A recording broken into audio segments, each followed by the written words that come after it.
अवधूत चिंतन श्री गुरुदेव दत्त. श्री स्वामी समर्थ. सगळ्यांचं श्री स्वामी समर्थ कृपा या माझ्या मराठी यूट्यूब चॅनलवर मनापासून खूप खूप स्वागत. 31 मार्चला सोमवारी आहे आपल्या स्वामींचा प्रकट दिन. स्वामी समर्थ महाराजांची जयंती. प्रत्येक स्वामी भक्त हा दिवस अतिशय उत्साहाने साजरा करतो. प्रकट दिनापर्यंत प्रत्येक जण स्वामींच्या खूप सेवा करतो.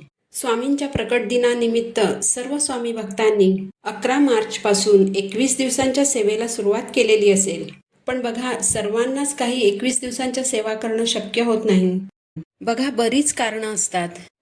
बऱ्याच महिला या जॉब करून घर सांभाळतात, त्यामुळे त्यांना सेवा करायला वेळ मिळत नाही. कधी घरात एखादी व्यक्ती आजारी असते, त्यामुळे वेळ मिळत नाही. तर कधी घरात लहान मुलं असतात, त्यामुळे सेवा करणं शक्य होत नाही. तर ज्यांना 21 दिवसांच्या सेवा करणं शक्य झालं नाही, त्यांनी 21 मार्च पासून 31 मार्च पर्यंत म्हणजे 11 दिवस स्वामींच्या सेवा करा.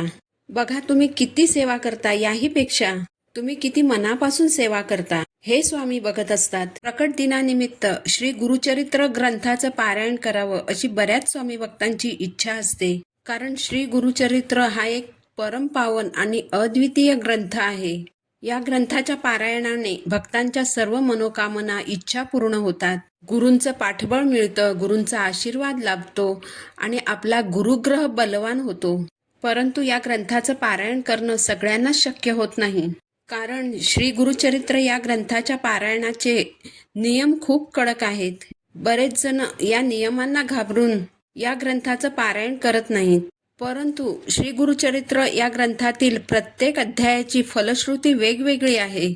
त्यामुळे प्रत्येकाने जर आपापल्या समस्येनुसार श्री गुरुचरित्रातील अध्यायांचं पठण केलं तर प्रत्येकाच्या समस्या सुटण्यास मदत होईल. बघा, पैशाची चणचण ही माझ्यापासून तुमच्यापर्यंत प्रत्येकाला असते. आपली आर्थिक चणचण दूर करण्यासाठी, आर्थिक समस्या सोडविण्यासाठी आणि आपली प्रगती करण्यासाठी आपल्याला श्री गुरुचरित्रातील 18व्या अध्यायाचं पठण करायचं आहे. तुम्ही 21 मार्च पासून 11 दिवस श्री गुरुचरित्रातील 18व्या अध्यायाचं पठण करू शकता. आता दारिद्र्य दूर करण्यासाठी 18व्या अध्यायाचं वाचन का करावं, या अध्यायाचं महत्त्व काय आहे? तर एकदा श्री दत्तगुरू एका गरीब ब्राह्मणाकडे जेवायला गेले होते. तो ब्राह्मण फारच दरिद्री होता, पण तो अत्यंत सुशील होता.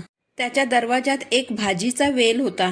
तो वेल उपटून श्री दत्तगुरूंनी या दरिद्री ब्राह्मणाचं दारिद्र्य कसं नष्ट केलं याचं वर्णन 18व्या अध्यायात केलेलं आहे. त्यामुळेच आर्थिक समस्येतून बाहेर पडण्यासाठी श्री गुरुचरित्रातील 18व्या अध्यायाचं पठण केलं जातं.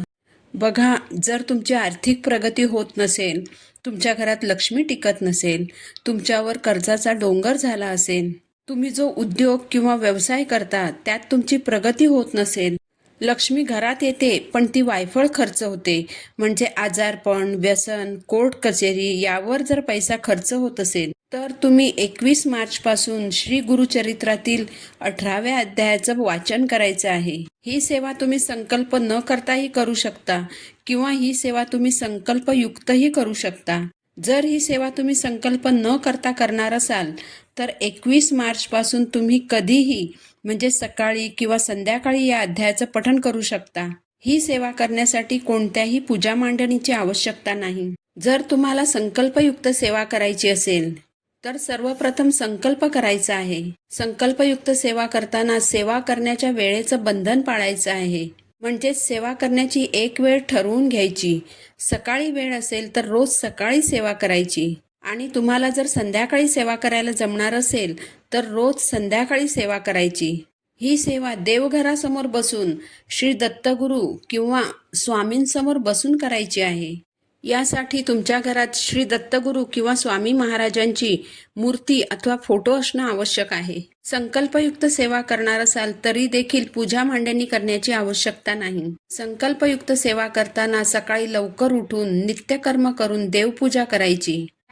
त्यानंतर दत्तगुरू किंवा स्वामींसमोर आसन घेऊन बसायचं. स्वामींना मुजरा करायचा.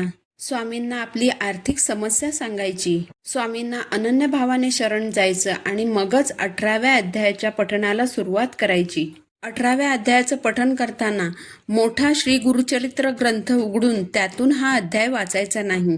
कारण श्री गुरुचरित्र हा परम पावन ग्रंथ आहे. या ग्रंथाला रोज रोज स्पर्श करू नये म्हणून तुम्ही बाजारातून 18व्या अध्यायाची छोटी पोथी विकत आणायची. जिथे देवांचं सगळं सामान मिळतं त्या दुकानातून ही पोथी तुम्हाला सहज मिळेल आणि त्यातून या अध्यायाचं वाचन करायचं.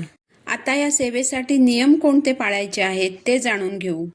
या सेवेचा सर्वात महत्त्वपूर्ण नियम म्हणजे संकल्पयुक्त पठण करताना मांसाहार पूर्णपणे वर्ज्य करायचा आहे. मासिक पाळी अथवा सूतक किंवा विटाळ आल्यास तेवढे दिवस सेवा बंद करायची. त्यानंतर सेवा पुन्हा चालू करावी. संकल्पयुक्त पठण करत असताना परान्न घेऊ नये. ब्रह्मचर्याचे पालन करावे. श्री गुरुचरित्राचा मोठा ग्रंथ वाचताना जे नियम आपल्याला पाळावे लागतात म्हणजे कांदा लसूण खाऊ नये, गादीवर झोपू नये, सोफ्यावर खुर्चीवर बसू नये, हे नियम या सेवेला लागू होत नाहीत. जर आपण श्री दत्तगुरूंच्या चरणी दृढ आणि अतूट विश्वास ठेवून श्रद्धापूर्वक अंतःकरणाने 18व्या अध्यायाचं पठण केलं तर आपल्या आर्थिक समस्या हळूहळू कमी होऊ लागतील. बघा, आपल्या डोक्यावर जर कर्ज असेल तर ते कुणी दुसरी व्यक्ती येऊन फेडणार नाही.